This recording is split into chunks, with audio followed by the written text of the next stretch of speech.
Well, big highball and hello to all the model railroaders and rail fans out there, and welcome to November 2025's edition of the Central Division. Hey, hope everyone's doing well. I'm doing great. I tell you, I'm up to two and a half cups of coffee the last time I checked my meter. So the caffeine is flowing through the body, blood's pumping, and man, I'm just really stoked to show you what I've done in the layout since the last time that we visited. So this morning I'm drinking my coffee in my Around the Layout podcast mug. And if you've never checked out Around the Layout, it's a great podcast, something certainly worth doing. I tell you, here in Arkansas land, it's been, I think, pretty cold last 2 or 3 days. It's 28, 29 degrees in the morning, kind of warms up to about the mid 40s. Supposed to get better this week.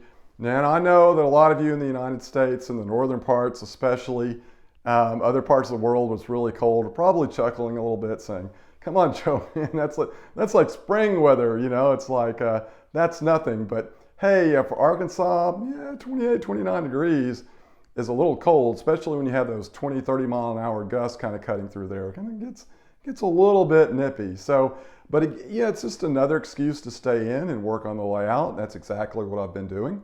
So we're going to get started and I'm going to show you what I've done. Okay, folks, so I've got the phone off the tripod, and so I'm going to try not to shake you around too much here. But the last update that I did, I had the train station completed and it was in. I had the track in place, and it's been in place for some time, but of course nothing had been ballasted or painted. And I think the brick area around, if I remember correctly, last update, that wasn't complete either. I think I had it in, but still had to go back and do some weathering and things like that. So one of the things I've been doing since the update, not only the train station, but a couple of other areas, is working to kind of get the scene complete.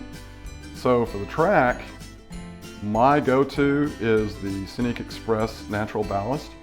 I use their fine grade, which is the smallest that they have. A lot of people use it for N. I find it's very prototypical for HO scale. And so for the time period in railroad that I'm modeling, my go-to colors is 2 parts light gray, 1 part dark gray, and then Scenic Express fine dirt. Now for the track colors, since I'm going in this area here, I'm going for a look of track that's been in for just a few months here. It's a pretty new replacement. So the colors that I'm using here for the railroad ties is Vallejo. It's called Grimy Black, and it's just a really, really good. It's not dark black, but it's kind of a, as you see here, a black and gray mixture. So it looks really good for newer ties. But because these ties have also been down for a while, I will also use Vallejo's light gray, just a very, just a little bit of a dry brushing there on every 3 to 4 ties, as well as, I believe it's called Vallejo Light Brown. And it kind of looks like very similar to the a railroad tie brown, so I'll do a little bit of light brushing on that. Now I've got a link I'm going to put in here. It's basically my 2-part series on track installation and weathering. It's called the Forgotten Scenery Element. So if you want more details on how I do track, I invite you to go take a look at that. Now you also notice here I've got the ground foam down, and I just use the Woodland Scenics. I think it's called Mixed Earth Ground Foam, and this is my go-to base for any type of natural scenery, be it trees or static grass or bushes or anything like that. Now in this area here, and I'm going to change hands here, grab my pointer, you see there's some separation here. There's a pretty big gap there, and there's some separation here. And the reason it looks like that now, if you've kept up with my past videos, a lot of you know that, I'll move the camera here to the right, is I have this lift-up bridge section that allows you to come in and out of the layout room. So moving the camera back over this way, when the bridge is lifted up, you see it kind of goes down in the layout. So that's why you have those gaps there. So yeah, I've kind of like, been doing a little bit thinking of, okay, what's the best way to kind of hide these? So I think what I'm going to do is I start putting in the scenery here. In these areas that have the gaps, I'm just going to put down some bushes and tack them to one side. And that way, now it's not going to be perfect. I mean, if you really eyeball it, you'll still probably see some imperfections in this area here. But I think just, somebody just coming in and operating the layout, and if I wanted to do some model railroad photography in the layout, I think it's going to hide it pretty well here. So that's kind of the plan, and of course I'll share that with you as that progresses here. Now the parking lot area, I had the 2mm foam sheets in, I think, if I remember right, the last update. But of course at the parking lot and the road coming off the imaginary world here, nothing was painted, didn't have the parking lot lines in. So since visiting with you last, I've gone in, and the go-to colors I use for faded asphalt it's called natural gray, or neutral gray rather. I'll check and put the actual name there up in text. I think it's actually neutral gray, but anyway, it's a light gray, very light gray. And then I also use a color called, I believe it's called warm gray. And I mix those a 50-50 and just kind of do just basically taking a foam brush. I will just sort of like dab that on there. Now, if you're interested, I'm going to put a link here also. I've got a how-to series on how I make roads using the 2mm foam sheets. So I invite you to go take a look at that if you're interested in learning about that technique. Now, I've got the lines, parking lot lines in here. And I kid with people, I tell them I can't draw or paint a straight line to save my life. So my go-to, it's a product from Highways and Byways, and it's just the road lines. And you just kind of cut these to the length that you need. And it comes in white and yellow, and I think they also make an N-scale versions as well, but they're just basically little stripes that have an adhesive back on them. And it's really, really easy to work with. The adhesive's good. So like if you make a little mistake, you need to adjust the line. It's easy to peel up and do that. And the adhesive, it still keeps things in place. Now, that said, over time, any adhesive is going to eventually wear, and the stickiness is going to start wearing down, and things will come up. So once the lines are in, and I have them where I want, and everything looks good, I will actually, and again, grabbing my pointer here, trying not to shake the foam, I'll take a really fine brush, just a pointed brush, and any matte medium will work. I use a Mod Podge, and I will put a really thin layer of Mod Podge over the line, and that seals it, and it's going to keep it down, and it's not going to go anywhere after that. So that's kind of my advice if you're going to use this product. Even though the adhesive is really good, I would seal it to make sure it's not going to go anywhere over time. Now, one of the other things that I do, and you'll see that in my how-to video there if you want to go check that out, is I like to make sure the parking lot lines or road lines match the age of the road. And to give you an example of what I mean there, I've seen, no matter what technique that you use, be it the foam sheets or plaster type of product, as far as the roads, I've seen people do some incredibly modeled roads. The colors are great, they're weathered, it looks incredibly realistic. And then the lines on the road, whether they're using paint or decal or whatever, they look brand new. So you have this really nice old faded road and these brand new lines which kind of stick out like a sore thumb. It doesn't look right. So what I do is I take the extra step, like in this example, is I use the same color that I used on the road. Of course, that's going to depend on the age of the road you use. This one is, like I said, the faded asphalt. And so taking a fine brush, I'll just kind of dab a little bit here and there on the lines to make the lines look like they're chipped. And then I'll take when I say light coat, I mean extremely light coat of the same color, and do just a very light dry brushing across the line, which kind of gives the impression that the paint is kind of fading.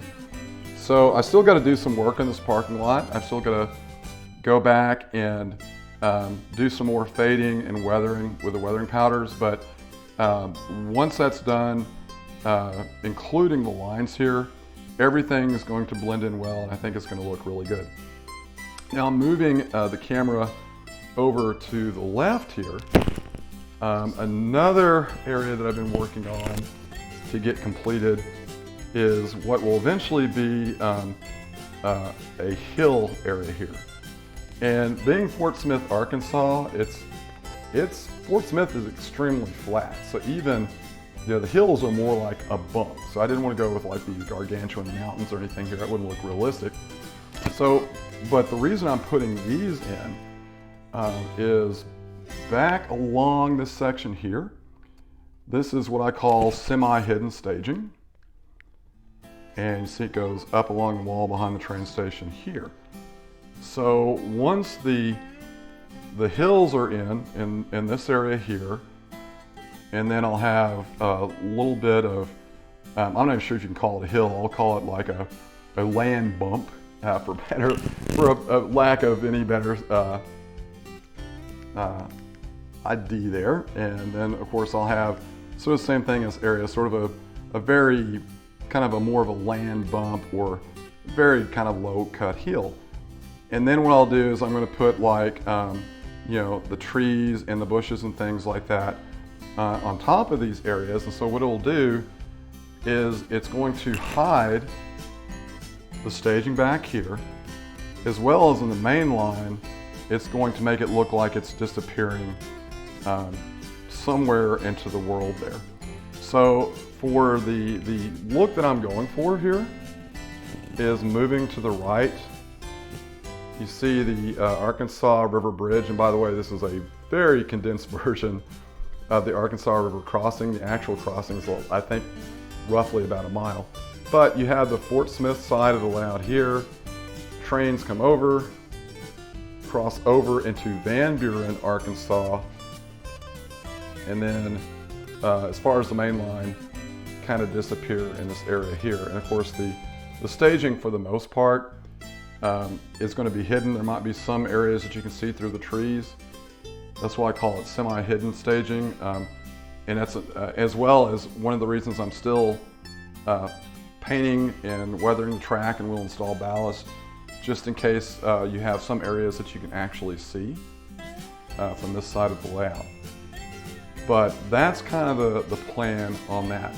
Now to back up a little bit here, and I'm going to go ahead and quickly show you this. This is the highways and byways. This is the lines I was talking about here, and it's stuff is pretty cheap actually. So anyway, that's what the packaging looks like. So in this area here, I haven't quite decided what I'm going to do yet. I don't want to take the attention away from the train station. So I don't want like any structures or anything like that blocking it, or where it's just people are more focused in on that. So it might be something as simple as a road in basically kind of open space, like a field or some trees or something like that. Haven't decided yet, but definitely have some time to think about that. So in any case, this is what I have completed for the train station area, and the next update I will show you as the progress continues. All right, so the last time I visited, I had the two buildings in for the Fort Smith Biscuit Company complex. I was still making some decisions on the sidewalk color as well as the placement. And as most of you know, concrete, including sidewalks, can come in various colors. It just kind of depends on the type of materials that make up the concrete mixture. So I looked around, I found some very old pictures of color pictures, and I say old, 60s or 70s, of the Fort Smith area. So I came close, and so the base color that I used is Tamiya spray paint called United States Air Force Light Aircraft Gray, and that's kind of the base that I used here. Now the sidewalks themselves for this layout, including this scene, you know, I've been going, it's from the company called Rail Scale Models, and the type of, and this is just, back up a little bit here, this is just the laser cut wood. And then for the type of sidewalk, I went with what they call lightly aged. And so basically lightly aged is the sidewalks that have a little bit of, you know, cracks and imperfections and such. So once I put the base color down, then I went in and added, I used the Bragdon weathering powders, and I added 2 weathering powders here. One is called, oh gosh, what is, I'm drawing blank here. Okay, one is called Dust Bowl Brown, which is kind of just a field dirt brown that you would, you know, color you'd commonly see in the Midwest, and then used another color, Grimy Gray. That's the one I was drawing a blank on, Grimy Gray.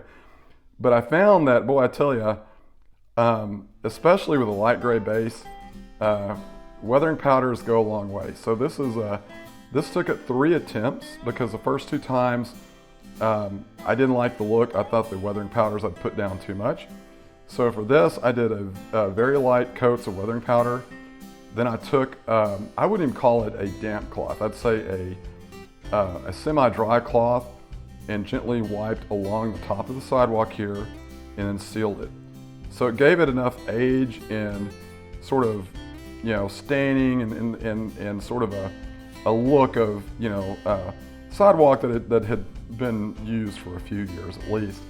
Now for the curves, of course, you know, your curves are going to be going to get more of a darker application because you have dirt and grime and stuff. It washes along the street area here, you know, when it rains or you have water runoff. So for this, I used 2 Vallejo washes. I started out with a wash called Dark Gray, let that dry, and then went back with a wash called European Dust. Now both of the washes are from Vallejo's military modeling line. So European Dust is basically just sort of a light to medium dirt that, you know, like forces in World War II in Europe, you know, this stuff would build up on their armor as they were running on some of these European roads. But for my purposes, it was a perfect grimy color to add to that dark gray. Now the sidewalks, this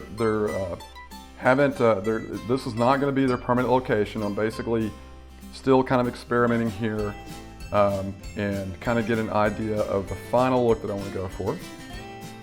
So, and then of course I've still got to put in, I think I told you the last update, a walkway between the 2 buildings here. In the actual complex, I had 2 buildings and there was a skywalk that was separating them. Now, of course, I've got the road in its color. I still got to do some weathering. And of course, backing out up here, you see I still got a ways to go. You know, I've got to add more scenery and kind of finish this area. But it's coming along, and it's operational. So for, you know, operating sessions, you know, the track and everything is live, and so you can come in, you can kind of switch this area here. So again, just another area that I'm chipping away on, and so hopefully the next update that I do, I will have more completed, and we'll be happy to share that with you. Okay, so the third area I've been spending quite a bit of time on to get completed is the OK Feed Mills complex. The scenery, of course, the mill itself is pretty well done. Now, the last time I visited with you, you know, I was trying to figure out, going by my visits up there, as well as the Google imagery that I shared with you, on how to get the look of the grounds that the complex sits on.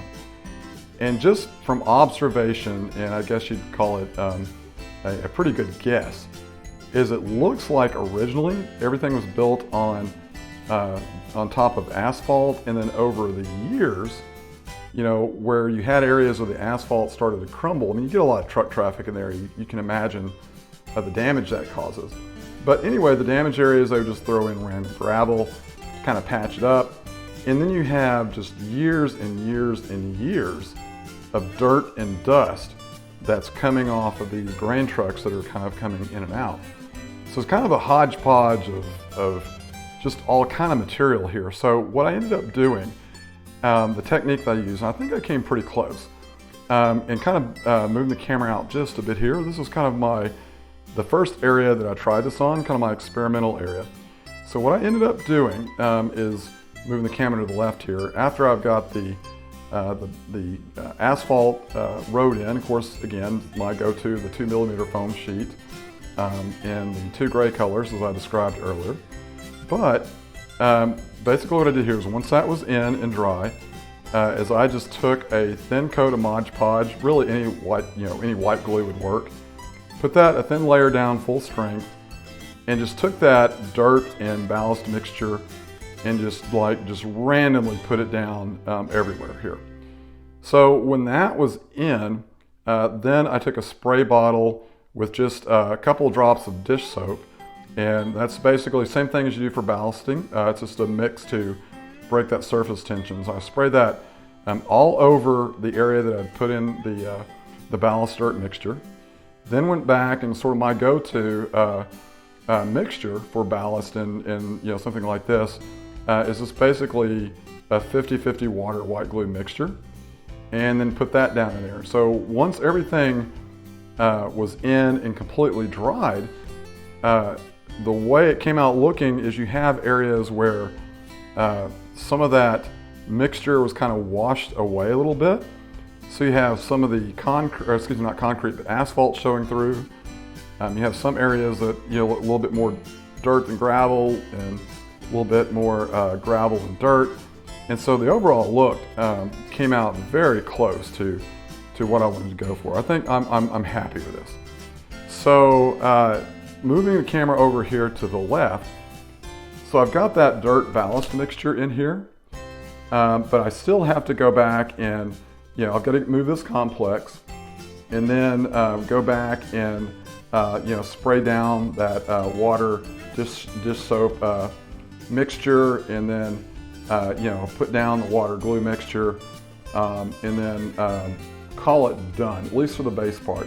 Now, I kept the complex and everything in place here when I was putting in the mixture, just sort of get a footprint of where everything was going to sit once it was done, and no areas that I did not need to put that material, so everything would kind of sit nice and even there. So still got to do things like put in some weeds and oil stains and things like that, but kind of as far as I'd say first and second part of getting the scenery down around here, I think you could call it almost done, and really kind of happy with the results. Now, along this area here, this is more or less just sort of a very narrow road that runs along the complex. So I am going to go back and using a foam brush is basically spread down just a little bit of that natural dirt, just because again you have those trucks going back and forth, so it's going to be pretty dusty, but you're still going to see more of the asphalt than you would the dust. So it's going to be more of a weathering effect there, and of course I still have to go in, paint, weather the track, and finish all that up.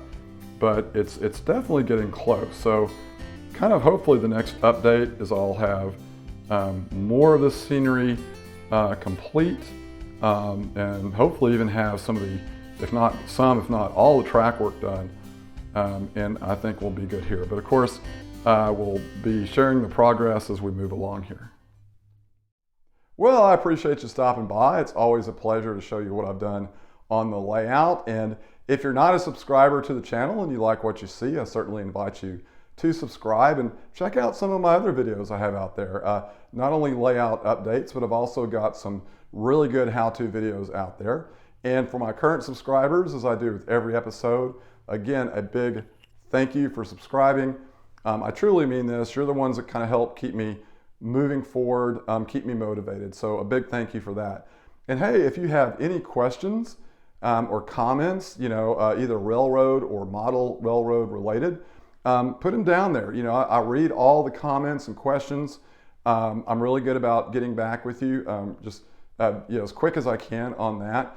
And I tell you, as far as some of the comments I'd like to hear, man, Christmas is just right around the corner. At the time of putting this video together, we're about halfway into November, and I know I've got some things on my Santa list. So I'd really like to hear sort of the model railroad stuff that you'll be asking for Santa. So again, if you get some time, go ahead and put that down there in that comment section. Would love to hear that. So until next time, wishing everyone happy model railroading and highball.